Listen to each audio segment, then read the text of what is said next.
7 மில்லிமீட்டர்ல சின்ன சிறு துளை மூலமா வந்து இந்த டிஸ்க் ப்ராப்ளமா இருக்கட்டும், எலும்பு தேய்மான பிரச்சனையா இருக்கட்டும், எல்லாத்தையும் டேக்கிள் பண்றதுக்கு ட்ரீட்மெண்ட்ஸ் வந்துருச்சு. அதுக்கு பேர் தான் வந்து எண்டோஸ்கோபிக் ஸ்பைன் சர்ஜரி அப்படின்னு சொல்றாங்க. ஸ்பைனல் ஏரியால இருக்கிற ஸ்ட்ரக்சர்ஸை வந்து 10% மேக்னிஃபை பண்ணி நம்மளால இந்த மானிட்டர்ல பார்த்து நம்ம பண்ண முடியும். எல்லாமே வந்து துல்லியமா அந்த நரம்புகளோட ஸ்ட்ரக்சர்ஸையும் பார்க்கலாம், அந்த டிஸ்க் எடுக்கிறதையும் பார்க்கலாம், எல்லாமே அந்த பிளட் வெசல் ரத்த குழாய்களையும் சின்ன சின்ன நரம்புகளையும் எல்லாமே நம்ம கண்ணில் வந்து மேக்னிஃபைடா தெரியும்.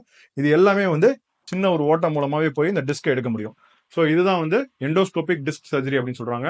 இந்த டிஸ்க் சர்ஜரி பண்றதுனால வந்து நம்ம வந்து எண்டோஸ்கோபி மூலமா பண்றதுனால வந்து உடனடியாக நம்ம வந்து வேலைக்கு போக முடியும். செகண்ட் டேவே எந்திரிச்சு நடக்க முடியும். ஒரு சில கண்டிஷன்ஸ்ல வந்து நம்மளுக்கு வந்து ஒரு பாதிக்கப்படும் கோமார்பிலிட்டிஸ் உள்ளவங்க, சுகர் இருக்கவங்க, ப்ரெஷர் இருக்கவங்க, கிட்னி டிசீஸ் இருக்கவங்க, லிவர் டிசீஸ், எந்த டிசீஸ் இருந்தவங்களும் ஏஜ் 80 வயசுக்கு மேல இருக்காங்க, 70 வயசுக்கு மேல இருக்காங்க, உங்களுக்கு ரொம்ப ஓப்பன் சர்ஜரியே பண்ண முடியாதுங்கிறவங்களுக்கு இது வந்து ஒரு ரெவல்யூஷனரி ப்ரொசீஜர். ஏன்னா வந்து